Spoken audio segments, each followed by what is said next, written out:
Então, para aqueles que estão assistindo essa homilia agora pelo Play, Canção Nova, eu estou paramentado de roxo porque hoje eu estou rezando pelas almas do purgatório, porque existe uma tradição na igreja que na segunda-feira nós devemos sempre lembrar das almas. Então eu quero colocar essa missa pelas almas do purgatório, né? Quantas pessoas na nossa família poderão estar no purgatório agora, necessitando das nossas orações, e muitas vezes nós esquecemos de rezar, porque nós já dizemos que está no céu. Claro, quem está no purgatório está salvo, mas precisa ainda das nossas orações para sair do sofrimento do purgatório. Voltemos agora ao evangelho de hoje. Vocês notaram, né, que agora começamos com Lucas. Até então era Mateus. Chegamos ali até a parte das parábolas, aonde se falava do anúncio, né, do reino eterno. Terminou com a parábola das 10 virgens. Se fosse seguir, já iria entrar na questão da paixão do Senhor, mas aí só quando nós entrarmos na quaresma. Aí nós agora reiniciamos toda a vida de Jesus, tudo aquilo que nós já vimos em Mateus, agora com a ótica de Lucas. E já começou com essa passagem de Jesus na sinagoga de Cafarnaum, ou a sinagoga de Nazaré. Foi a primeira homilia que Jesus fez. E vocês percebam que foi um fracasso. Então, Jesus chega ali na sinagoga, era costume na sinagoga, né? Porque na sinagoga tinha o chefe da sinagoga, ele sempre dava a palavra para alguém. Então, alguém aí chamava alguém ali do meio do povo, as pessoas alguém ia lá, lia um trecho e fazia uma meditação. Nesse dia, Jesus, cheio do Espírito, porque ele veio lá do deserto, ele tinha sido batizado, depois ele passou por aquele momento lá de 40 dias no deserto, onde foi tentado por Satanás, e ele, cheio do Espírito, foi enviado para a cidade aonde ele tinha sido criado. Não aonde ele nasceu, porque ele nasceu em Belém. E aquele povo conhecia Jesus. Eles sabiam quem era. Era o filho do carpinteiro. Filho também de Nossa Senhora, da Virgem Maria. E agora Jesus abre a passagem, né, lá da Torá, e cai justamente no livro do profeta Isaías. E Jesus narra, né, com a linguagem de Isaías, mas ele estava se referindo a ele. Mas para o povo era um trecho do profeta Isaías que Jesus estava falando. Então, o Espírito do Senhor repousa sobre mim. Qualquer um que fosse ler essa passagem iria ler assim, porque era assim que estava escrito, né? Então, o Espírito do Senhor está sobre mim, porque ele me consagrou com a unção para anunciar a boa nova aos pobres. Aos pobres quem? Quem são esses pobres?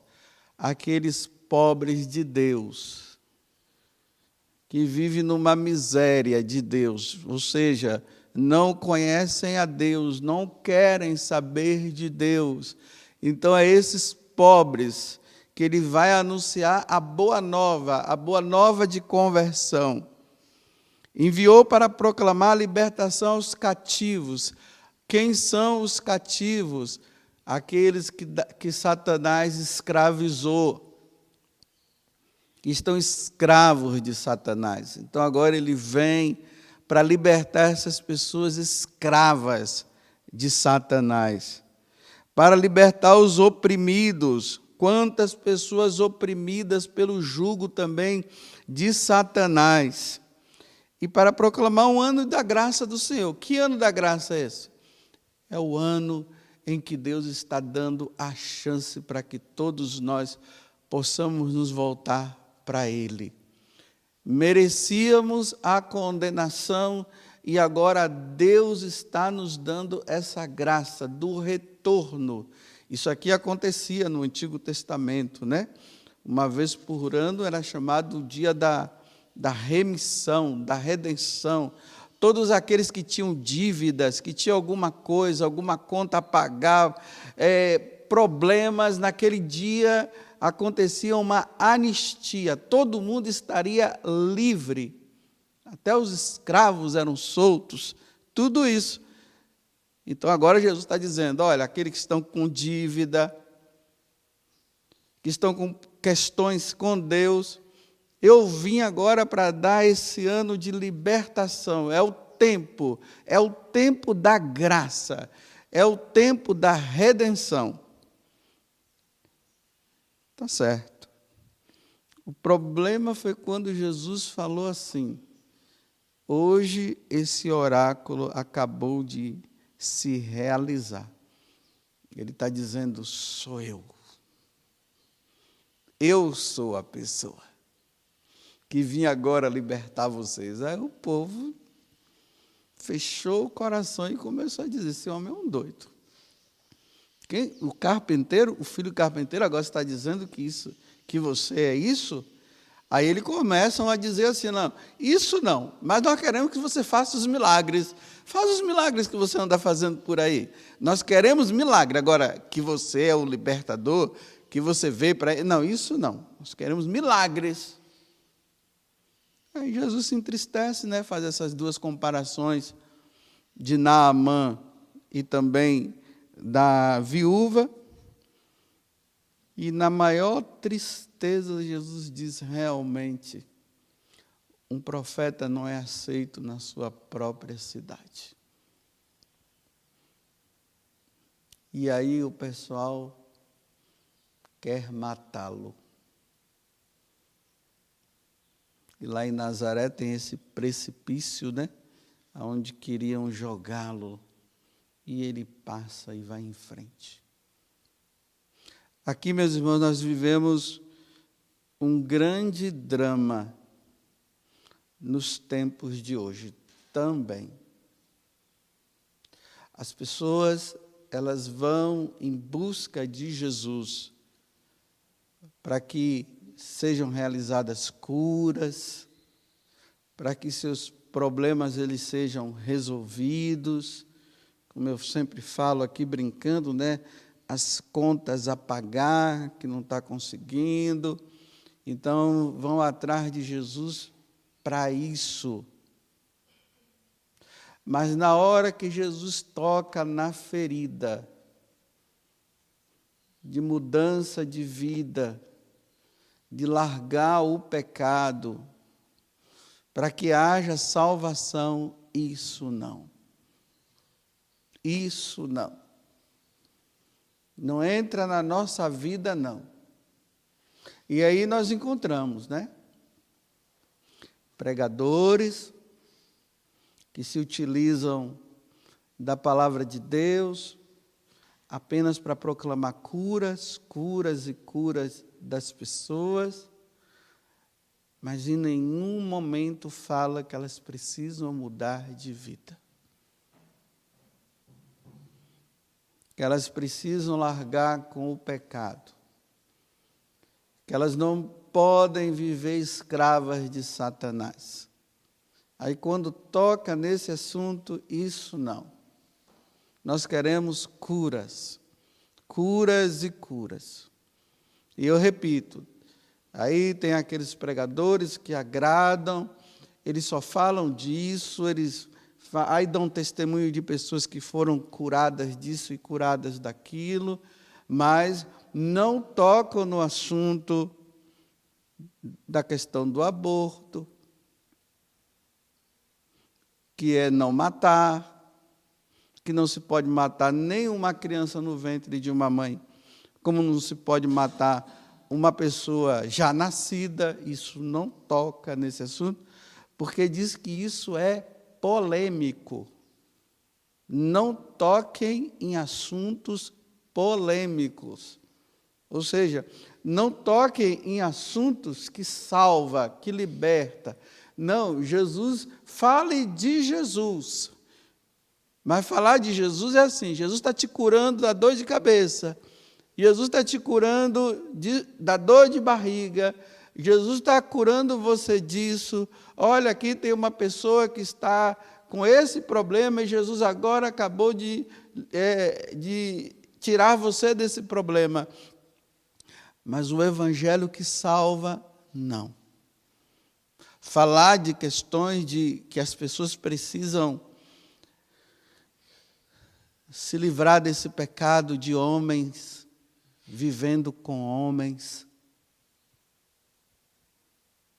Homens que mudaram a sua fisionomia. Homens que agora se transvestiram de mulher. E você via aquele rapaz e agora você vê uma mulher, ou aquela mulher que era a mulher e agora ela mudou e ela tem fisionomia de homem, barba no rosto, cabelo bem cortado igual um homem. Isso não, isso é polêmico, não toque nesse assunto, porque isso é para salvar. Isso é para que a pessoa ela possa entender que não é por aí. Falar de corrupção, de pessoas que estão roubando, não, isso é polêmico. Jesus não gosta, Jesus não quer divisões. Ele quer apenas que você seja curado desse problema no seu olho. Isso não, libertação, a libertação do pecado não toque nesses assuntos. Aí nós vemos pessoas até sendo curadas, mas que permanecem no pecado. Aí morrem, foram curadas no corpo, mas não foram curadas na alma. Antes de Jesus dar a explicação do que ele ia fazer, o pessoal já descartou e já foi dizendo: nós queremos milagres. Faz milagres aqui como você fez lá em Cafarnaum. Aqui nós queremos milagre. Mudança de vida, não. Está muito bem a nossa vida dessa forma. Agora eu me recordo, né? Uma vez eu fiquei 1h30 conversando com um homem, que ele sabia que ele estava errado, mas ele não conseguia sair, não queria, não é que ele não conseguia, ele não queria sair. Ele vivia um caso com um outro homem. E ele, como um bom cristão católico, ele sabia que ele estava errado, mas ele justificou dizendo que Jesus o amava daquele jeito mesmo. Aí ele contou um sonho que ele teve com aquela pessoa, e eu ali conversando com ele, dizendo: meu filho, você precisa sair disso. Deus não quer que você permaneça nessa vida errada. Não estava condenando ele, não. Eu estava orientando ele. Eu estava dizendo: Deus não quer isso. Aí mostrei as passagens na Sagrada Escritura que fala dessa questão. E ele ele dizendo: não, eu quero ficar com ele, eu quero ficar com ele. Então, meu filho, se liberta disso, viva a castidade como a igreja sempre te ensinou, é a castidade que é necessária. E ele: não, eu quero ficar com ele, eu quero ficar com ele. Ele disse: eu não posso fazer mais nada senão rezar. E aí ele foi embora. E eu fiquei cá triste, dizendo: meu Deus,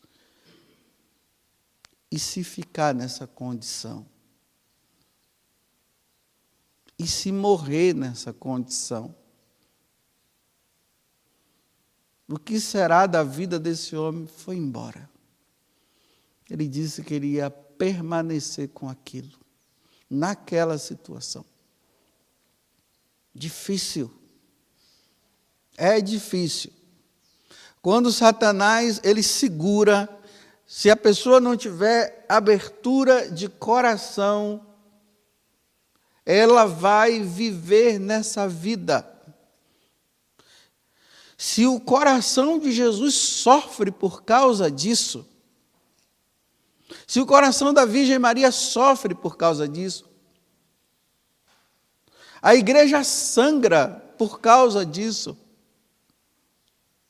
e os pregadores estão vivendo agora, não fala isso que é polêmico.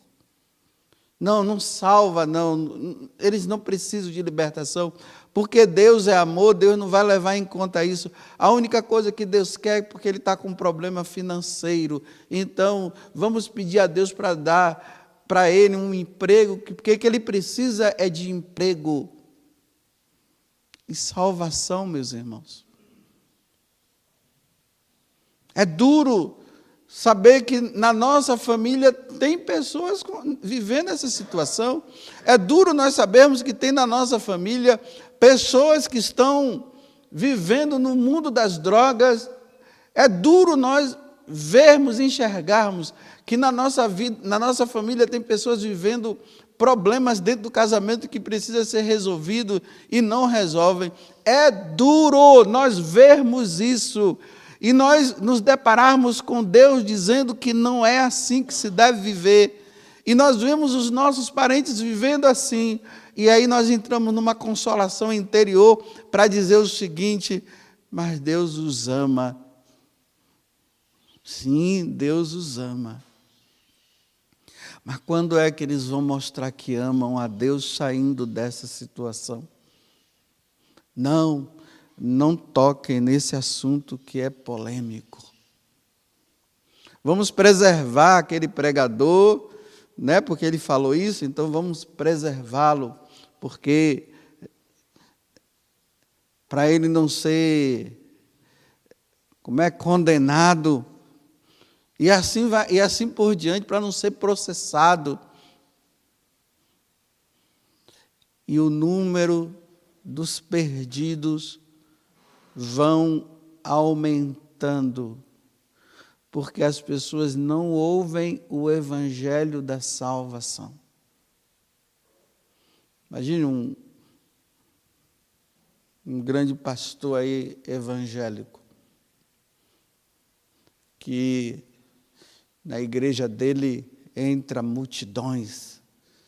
Quando você liga a televisão que vai olhar, que vê aquela multidão e ele lá pregando numa lógica tão assim, e as pessoas tudo admiradas e batem palmas, e depois vem as chamadas curas, e as pessoas vão lá para dar o testemunho. Nós não sabemos se realmente aquilo é verdade ou não.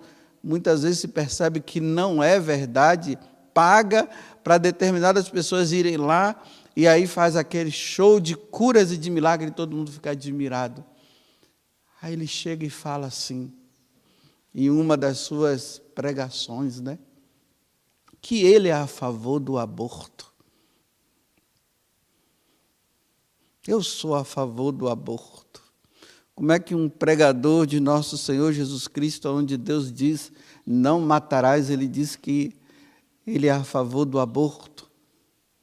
Aí ele entra agora com as justificativas. Porque essas famílias pobres ficam tendo muitos filhos. Aí vão o quê? São filhos de pobres, vão se tornar o quê no futuro? Marginais. Vão se tornar ladrões. Então é melhor fazer o quê? Mata. Sabe por quê? Porque aí morrendo já vai para o céu mesmo. Olha a lógica diabólica da conversa. Porque morrendo já vai para o céu mesmo, e no futuro não vai ter marginais. Por isso que eu sou a favor do aborto. e pregando em nome de Jesus. É polêmico, não toca nesse assunto que é polêmico. Vamos falar outras coisas. Como, meus irmãos, pregar o Evangelho num mundo onde as pessoas são dominadas por Satanás. E o demônio cada vez mais está levando as pessoas que vão morrendo porque não ouvem a boa nova da salvação. E há aqueles que dizem, não fale sobre isso porque é polêmico. É polêmico mesmo. No mundo onde as pessoas não querem saber de Deus, isso é polêmico. Mas não é porque é polêmico que não se deve falar porque é preciso salvar. Não, Jesus fala de milagres. Não vem falar que nós somos cativos por Satanás. Não vem falar. Olha, nós nem acreditamos que você seja o Messias, mas faz aquilo que você fez lá em Cafarnaum. Faz cura, faz milagre. Nós queremos isso. Libertação e salvação, não. Que Deus, Ele tenha misericórdia de nós. E de nós pregadores, viu? De nós pregadores, que não estamos falando a verdade. Aí me vem mais uma vez aquela passagem do livro de Ezequiel, no capítulo 3. Filho do homem, come tudo que está escrito aqui, ou seja, engula, ou seja, medita, guarda no coração tudo, porque eu vim para salvar. Aí depois ele diz assim, e depois eu vou te enviar para um povo de cabeça dura. Olha o povo de cabeça dura que é o mundo de hoje. As pessoas não querem se converter, as pessoas não querem mudar de vida, é um povo de cabeça dura mesmo. Então vai lá agora e fala para eles. E eu vou dizer uma coisa, Ezequiel. Aí vem agora a sentença de Deus para os pregadores que não anunciam a verdade de salvação. Eu te envio no meio desse povo de cabeça dura. Se você não falar aquilo que eu estou pedindo, eles vão perecer por sua culpa. É por sua culpa que eles vão perecer. E aí você vai prestar contas a mim de tudo isso. Mas se você for e anunciar para esse povo de cabeça dura que eles precisam mudar de vida, porque eles precisam se converter e precisam voltar-se para mim, e você falar, a culpa já não vai ser mais sua, vai ser deles que não abriram o coração.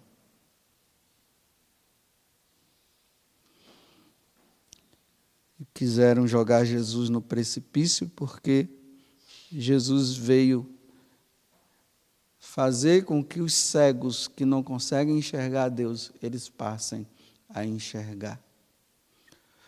Louvado seja nosso Senhor Jesus Cristo. E a vossa mãe, Maria Santíssima.